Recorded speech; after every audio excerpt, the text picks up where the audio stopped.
Mark had grown used to long days and quiet nights. Ever since his wife passed away, he had carried the weight of the world on his shoulders, balancing two jobs just to keep the lights on and food on the table for his son, Ben. Their little house wasn't much, paint chipped on the porch, the carpet worn thin in places, but it was theirs, and Mark was determined to make it a safe haven for his boy. Still, bills didn't stop coming, and Mark knew he needed help.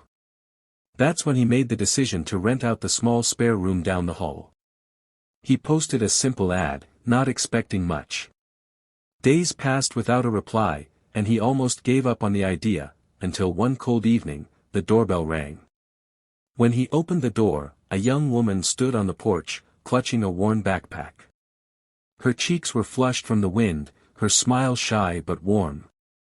She introduced herself as Emily, a college student looking for an affordable place to stay. Something in her voice carried both exhaustion and hope. Mark hesitated for a moment, glancing back at Ben who peeked curiously from behind his leg.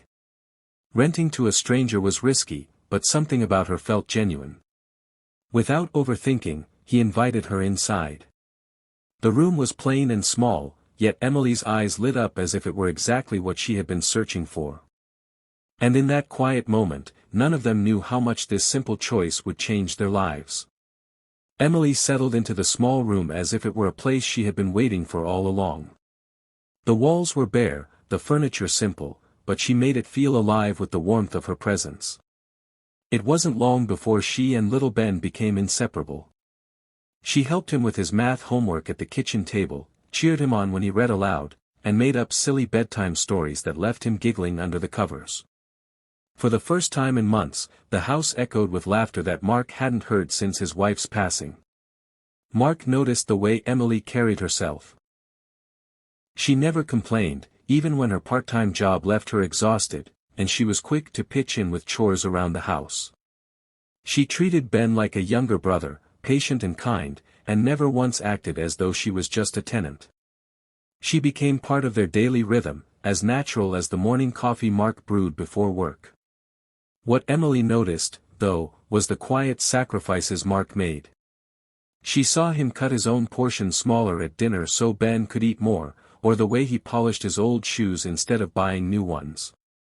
He never mentioned the strain, never asked for pity, but she could feel the weight he carried. And though he charged her rent, he refused to raise the price, insisting, almost stubbornly, that she save her money for school. To Emily, it wasn't just kindness, it was dignity, the kind of generosity money could never buy. One afternoon, as Ben was stacking toy blocks on the living room floor, he overheard Emily's voice drifting from her room. It was sharper, more urgent than usual. She was on the phone, speaking in hushed tones. "Dad, please. I don't want to come back. I'm fine here. I need to do this on my own." There was a pause, then her voice cracked. "You don't understand, I don't want your money. I just want a life that feels real." Ben froze, wide-eyed. He wasn't supposed to be listening, but the words puzzled him. Emily's dad sounded like someone important, powerful even, from the way she spoke. When she finally stepped out, her eyes looked a little red, but she quickly smiled at Ben and tousled his hair as though nothing had happened. Later that evening, when Ben innocently asked why she was sad, Emily knelt beside him and whispered the truth she hadn't told anyone in the house. Her father was a wealthy businessman, a man who could buy her anything, except the freedom she craved. She had left the safety of privilege to learn how to live like everyone else, to understand the value of ordinary days and honest work. She made him promise to keep her secret. "Please, Ben. I don't want your dad to see me as some spoiled girl with money. I want him to see me for who I really am." Ben nodded solemnly, his young heart already understanding the weight of loyalty. The first signs were subtle, an unopened envelope tucked under a stack of newspapers, a quiet sigh from Mark as he stared at the calculator late at night. But Emily noticed. She always did. His second job at the hardware store had cut his hours, and the extra shifts driving deliveries barely covered groceries. He tried to hide the strain with forced smiles and light-hearted jokes, but when the house grew quiet, the truth showed on his face. One night, Emily came downstairs for a glass of water and found him sitting alone at the kitchen table. The clock ticked past midnight, and Mark's hands covered his face. Bills were scattered in front of him, numbers circled in red. For the first time since she moved in, he looked defeated, as though the weight of responsibility had finally pressed too hard. Emily's heart ached. She wanted to tell him everything, that she had the means to erase those worries in an instant, but she knew it wasn't the time. He had taken her in without judgment, treated her with respect, given her a place to belong. She wanted to honor that gift, not overshadow it with wealth.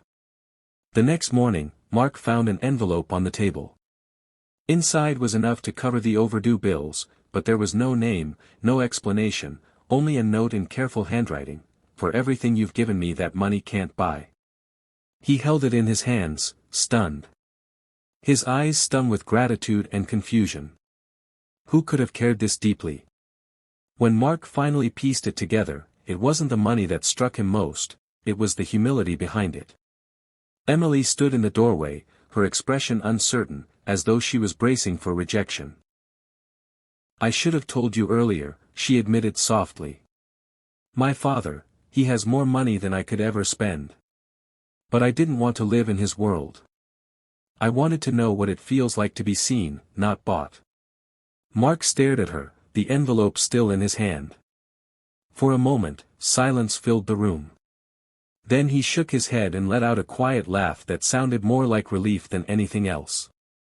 "Emily, you could have told me you were a millionaire's daughter or the president's niece, it wouldn't change what you are in this house." Ben, standing between them, looked up at Emily with wide, trusting eyes. "You're our family," he said simply, as though it was the most obvious truth in the world. Tears welled in Emily's eyes.